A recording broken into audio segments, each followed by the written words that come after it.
प्यारे बच्चों, बहुत बहुत स्वागत करता हूँ आप लोग अपने चैनल वैकेंसी पॉइंट पर। दोस्तों, आपको पता है कि एक सवाल आपने गलत कर दिया और इस एक सवाल के चलते आपका सिलेक्शन रुक जाता है। और जब ऐसा सवाल हो कि बिल्कुल सिंपल सा 1858 एक्ट किस नाम से जाना जाता है, 4 मैंने ऑप्शन दिए थे, 5वां ये भी दिया था कि अगर आपको याद ना हो तो आप उस पर भी टिक कर सकते हैं।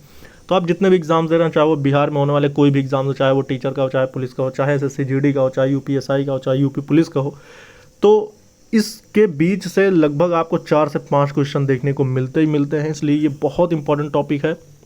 और ये जो टॉपिक है ये है आपका भारतीय राष्ट्रीय आंदोलन से संबंधित, और यही आपका मॉडर्न हिस्ट्री में भी कवर हो जाता है और ये आपको पॉलिटी भी कवर करा देता है। ये बहुत इंपॉर्टेंट टॉपिक है जो 1773 से लेकर 1947 के बीच का है। तो आइए देखेंगे कि आखिर इसका सही ऑप्शन क्या है। फिलहाल जो चार्टर अधिनियम 1858 पे 69% लोगों ने वोट किया है, ये पूरी तरह से गलत है। तो चार्टर अधिनियम कौन कौन से थे, रॉलेट एक्ट जो आए थे वो कौन कौन से थे, भारत सरकार अधिनियम कितनी बार आया, और रेगुलेटिंग एक्ट जो है वो कब आया था, तो इसका सब का संबंध किससे कहाँ से है पूरा क्लियर करेंगे। बस ज़्यादा से ज़्यादा 6 से 7 मिनट में आपका पूरा कवर हो जाएगा। बस आप लोग ध्यान से पढ़ना देखना है आपको। और ये जो पूरी घटनाएं हैं इसके बीच की, ये पूरी आज मैं इसमें कवर करने वाला हूँ। फिलहाल आप भी इसको बता सकते हैं। वैसे तो अभी आपको सही चीज़ पता चल ही जाएगी कि 1858 का जो दरअसल सही नाम था वो था आपका भारत सरकार अधिनियम 1858, जिसपे सिर्फ और सिर्फ 21% वोटिंग हुई है। हज़ारों अभ्यर्थियों ने इस पर वोट करा। लेकिन आइए देखते हैं कि आखिर इसका सही आंसर और क्या है, पूरी इसकी व्याख्या। तो यहाँ पर आप देख सकते हैं, यहाँ पे बिल्कुल साफ तौर पर लिखा है, कंपनी में जो शासन हुए थे, भारत में कंपनी का जो शासन था वो 1773 से लेकर 1858 तक का था। फिर 1858 में जो भारत सरकार अधिनियम आया तो 1858 में कंपनी का शासन खत्म करके ये ब्रिटिश क्राउन यानी ब्रिटिश संसद के हाथ में इसको सौंप दिया गया था। फिर उसके बाद ब्रिटिश हुकूमत आ गई थी 1858 से लेकर 1947 तक, जबकि माउंटबेटन योजना के तहत भारत को जब तक आज़ादी नहीं मिल गई। अब यहाँ पर आप देखें कुछ पॉइंट्स हैं जो आपको जानना बहुत ज़्यादा ज़रूरी है।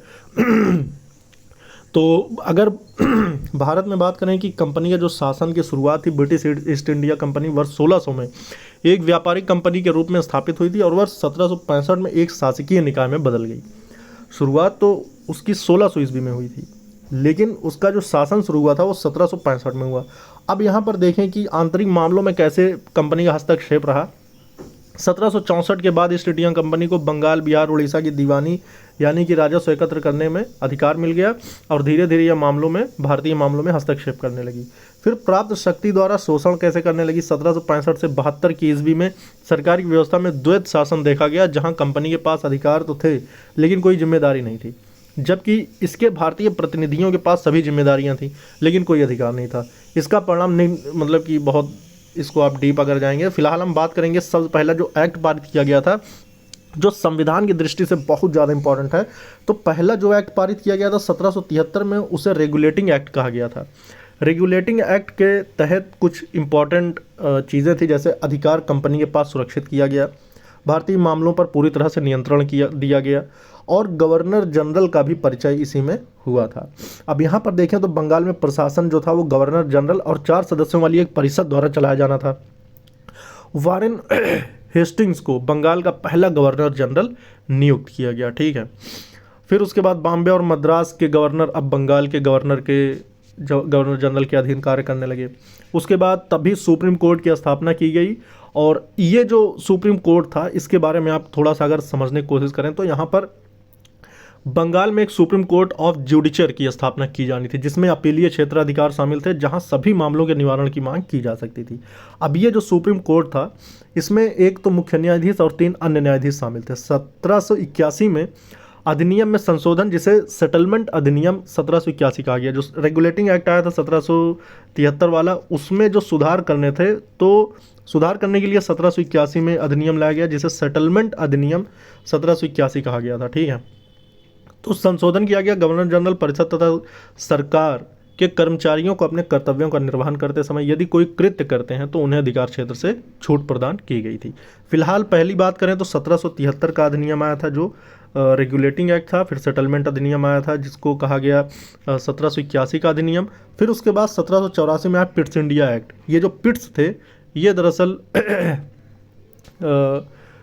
ये बंगाल के सॉरी बंगाल कह रहे हैं, इंग्लैंड के प्रधान मतलब कि ये समझें कि ये प्रधानमंत्री थे। दोहरी नियंत्रण प्रणाली, इसने ब्रिटिश सरकार और ईस्ट इंडिया कंपनी द्वारा नियंत्रण को दोहरी प्रणाली की स्थापना दी। कंपनी राज्य का एक अधीनस्थ विभाग बन गई और भारत में इसके द्वारा अधिकृत क्षेत्रों को ब्रिटिश संपत्ति कहा गया। हालांकि इसने वाणिज्य और दिन प्रतिदिन के प्रशासन पर नियंत्रण बनाए रखा। ठीक है, वहीं बता दें ये तमाम चीज़ें थी जो कि पिट्स इंडिया एक्ट के तहत ये चीज़ें सामने आई। उसके बाद अब देखें चार्टर अधिनियम जो था, पहला चार्टर अधिनियम जो पारित किया गया 1793 में पारित किया गया था, और चार्टर अधिनियम के तहत ये सारे प्रावधान किए गए। ठीक है, चार्टर अधिनियम आपको समझना होगा, पहला चार्टर अधिनियम 1793 का था। ठीक है, फिर दूसरा आया चार्टर अधिनियम 1813। ठीक है, ये दूसरा चार्टर अधिनियम था, उसमें भी कुछ प्रावधान किए गए या फिर सारे मुद्दों पर बात हुई। फिर उसके बाद तीसरा चार्टर अधिनियम आया 1833 का।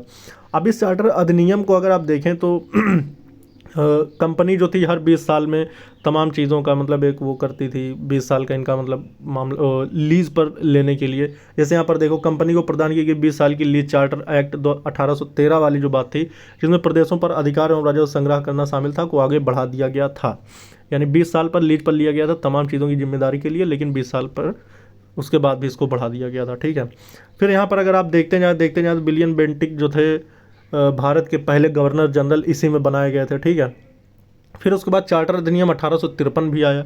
ठीक, तो ये सारे चार्टर अधिनियम अभी चल रहे हैं। ठीक है, लेकिन अब इस चार्टर अधिनियम के बाद 1858 का जो अधिनियम पारित हुआ, ये अब चार्टर अधिनियम नहीं था, ये था भारत सरकार अधिनियम 1858। ठीक है, इसमें कुछ बड़े निर्णय लिए गए। बड़े निर्णय में मतलब जैसे पहले शामिल था आपको वर्ष 1857 के विद्रोह का जो परिणाम था, इसमें तमाम चीज़ें थी, जिसमें कि मुग़ल सम्राट जो थे उनके पद को भी इसमें ख़त्म कर दिया गया था और उनको गिरफ्तार कर लिया गया था।